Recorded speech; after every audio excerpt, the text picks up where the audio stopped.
से prime minister Imran Khan की तरफ से और तमाम पाकिस्तान की तरफ से हमारा आज फ़लस्तीन की तरफ एक दुआ, एक फ़ातिहा। हमास के लीडर इस्माइल हनीए को शहीद कर दिया गया है। पहले उनके 3 बेटों को, उनके नवासों नवासियों को, पोते पोतियों को शहीद कर दिया था। वो फ़लस्तीन में थे, ये कतर में थे और अब उनको ईरान में शहीद कर दिया। ये जो शहादतें चल रही हैं, दुनिया को ये लग रहा है, ख़ासकर वो एक आदमी जिसने ग्लोबल रीसेट बटन टच किया था, जिसने ग्लोबल रीसेट बटन स्टार्ट किया और उसका ये फ़ैसला था कि अब दुनिया बदलेगी। जो समझता है कि यूक्रेन जीत जाएगा और जो फ़लस्तीन हार जाएगा या चीन हार जाएगा या पाकिस्तान हार जाएगा, ये याद रखें, हम उस दीन के पैरोकार हैं कि जहाँ पे शहादत को मुबारकबाद दी जाती है। ये वो लोग हैं। हम रोते नहीं हैं शहादतों पे, हम इस पे खुशी मनाते हैं, एक दूसरे को मुबारकबाद देते हैं। फ़लस्तीन में जो ताकत है ईमान की, ज़ोर की, मैंने ख़ुद एक बंदा देखा, उसने ये कहा कि मैंने अभी 30 लोगों की फ़ातिहा पढ़ी है, जिसमें मेरी बीवी, बच्चे, वालदैन, भाई बहन सबको मैंने दफन किया है। अगर अल्लाह को ये मंजूर है तो मैं अल्लाह से राज़ी हूँ। ऐसा ईमान दुनिया में इस वक्त कहीं पे भी नहीं है। पाकिस्तान हमेशा से फ़लस्तीन के साथ खड़ा था, है और रहेगा। जिस तरह कायद-ए-आज़म ने आइन में डलवाया हिफाजत फ़लस्तीन की, इस तरह इमरान ख़ान उस हिफाजत को बरकरार रखे हुए जेल से भी। दूसरी बात, पाकिस्तान के अंदर जो कुर्बानियाँ इस वक्त हो रही हैं, 3 हमारे MNAs को पंजाब की टिकटॉक हुकूमत उठा के ले गई, बावजूद इसके कि उनके कागजात PTI को शमूलियत वाले इलेक्शन कमीशन को हमने दे दिए थे। अब वो नहीं बदले जा सकते। हाजी इम्तियाज़ साहब मंडी बहाउद्दीन से, मौज़म जतोई मुजफ्फरगढ़ से, अमीर सुल्तान जंग से, ये हमारे सबसे सुलझे हुए शरीफ MNAs है। कभी भी ने आपको देखा नहीं होगा किसी TV शो पे आए, किसी टॉक पे आए, किसी सोशल नेट पे चुपचाप बैठे रहते हैं, अपने हलके की खिदमत करते हैं। उनको उठा के ले गए। आप एक MNA को अरेस्ट भी नहीं कर सकते जब तक आपको स्पीकर इजाज़त नहीं देता। ये अबडक्शन करके ले गए। कल रात हाजी इम्तियाज़ को पुलिस से उठा के नामालूम अफराद नामालूम जगह पे ले गए। आप मुझे बताएं, जब इस तरह का प्रेशर आप डालेंगे, आपको क्या लगता है कि लोग डर जाएंगे? 2 साल से जजेस को भी नहीं छोड़ा, वकुला को नहीं छोड़ा, औरतों को नहीं छोड़ा, माजूरों को नहीं छोड़ा, बेबी अमार, मियां इबाद फारूक का बेटा। हिम्मत चाहिए एक बंदे को कि वो अपने बेटे को, 5 साल के बेटे को कब्र में उतारे। उसको खान साहब जेल से मैसेज भेजते हैं कि तुम कर लो प्रेस कॉन्फ्रेंस। वो प्रेस कॉन्फ्रेंस नहीं करता, वो जेल में बैठा हुआ है। तो इस वक्त जो दुश्मन है आपका, बैरूनी दुश्मन, उसको समझ नहीं आ रही कि उसकी लड़ाई पाकिस्तान की अवाम से शुरू हो चुकी है, क्योंकि रियासत इस वक्त अवाम पाकिस्तान है। हम टैक्स देते हैं, हम जान देते हैं। जलियांवाला बाग बना दिया बनू में, कुरम में शिया सुन्नी की लड़ाई शुरू करवा दी है ज़मीन के बहाने से। इनको क्या लगता है कि हम डरते हैं? बिल्कुल भी नहीं।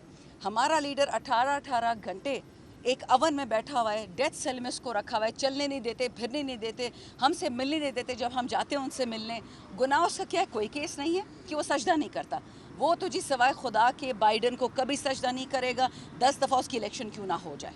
रहे हमारे एहतजाज, हम यहाँ बैठे हुए हैं। हम अलामती एहतजाज क्यों कहते हैं? इस वक्त आपके सामने कम से कम 10 MNAs और सेनेटर्स खड़े हैं। हमारे पीछे 10, एक के पीछे 10 लाख बंदा खड़ा है। ये 1 करोड़ बंदा आपके सामने है। लेकिन क्योंकि पंजाब में बेशर्मी, बेहयाई उस हद तक चली गई है, हम चाहते नहीं कि घरों पे जाके रेड करें, तो हम खुद आके खड़े हैं। हमने अपना सर प्रेजेंट कर दिया। मैं बार बार कहती हूँ, हम जब भी घर से निकलते सुबह सर कफन बांध के निकलते हैं, क्योंकि हमें अगर ये उठाएंगे, हमारी 1 करोड़ आवाम इस वक्त निकलेगी। ये अलामत हम इसलिए कहते हैं क्योंकि अलामत ही एहतजाज का मतलब यही है। अवाम इस वक्त इमरान खान के साथ खड़ी है, चाहे वो पीपल पार्टी का वोटर है, चाहे वो नून का वोटर है, चाहे वो JUIF का है, किसी भी पार्टी का हो। ये महंगाई पुलिस पे भी है, फ़ौज पे भी है, जज पे भी है, ब्यूरोक्रेसी पे है, मौलवी पे भी है। इन्होंने पाकिस्तान के लीर कर दिए पिछले 2 साल में। खान ने जो बात कही थी, बल्कि ये बात मुझे याद है मेरे खिलाफ 9 मई को ISPR ने चलाई थी कि शानदाना गुलजार कहती हैं खान नहीं तो पाकिस्तान नहीं। मेरी पूरी तकरीर थी, उसमें मैंने कहा क्या था 9 मई को, अगर इमरान खान को उठा सकते हैं उनकी बीवी को उठाएंगे, उनकी बीवी को उठा सकते हैं तो मुझे उठाएंगे, मेरी वालदा को उठाएंगे। वही हुआ कि नहीं हुआ? सबकी बीवियाँ, सबकी बहनें, जजेस तक को नहीं छोड़ा। खान की बीवी पे गंदा केस, इखलाक से गिरा हुआ।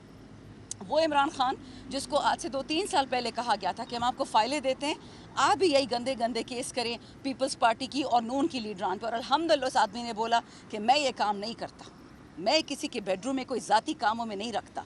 और ये जो बच्चियां हैं जिन पे गंदे केस ये लोग कर रहे हैं, खुदा को आपने जवाब नहीं देना। लेकिन याद रखें, एक पहले भी फ़िरौन था, वो समझता था खुदा था। आजकल भी कुछ फ़िरौन आए हुए हैं प्लास्टिक की, उनको भी लगता है वो खुदा हैं, वो नहीं कामयाब होंगे।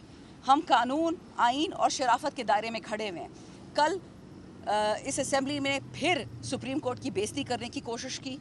सुप्रीम कोर्ट ने कहा है कि जी जो इंडिपेंडेंट MNAs हैं वो कानून के मुताबिक PTI को ज्वाइन कर सकते हैं और हमें इस रिजर्व सीट्स मिल रही हैं। अब कल जी बिल आ गया कि जो लोग असेंबली में बैठे हुए हैं ओथ के बाद, देर हो गई है, अब वो लोग PTI नहीं ज्वाइन कर सकते। किसकी तस्दीक कर रहे हैं? अपनी ही करवा रहे हैं। असेंबली में जो बैठे हैं वो तो आग का दरिया क्रॉस करके आए हैं, ऐसी ऐसी तक कुर्बानियाँ दी हैं। और अभी तो वो लोग जिन्हें कुर्बानियाँ दी आधे तो आए भी नहीं है। रेहाना डार साहिबा बाहर है, डॉक्टर यास्मीन बाहर है, आलिया हमजा बाहर है, इंशाल्लाह वो भी सारे आएंगे। हम तो हर रोज़ बड़ी से बड़ी ताकत बनते जा रहे हैं अपने रब की मर्जी से। किसी ने नहीं सोचा था आज से 2.5 साल पहले की PTI आज इतनी ताकतवर होगी। इन्होंने तो हम पे कह दिया था जी, बस झाड़ू फेर दी कि चलो ये तो फारिग हो गए, अमेरिका का ऑर्डर आया, हमने घुट्टे टेके इनको हटा दिया।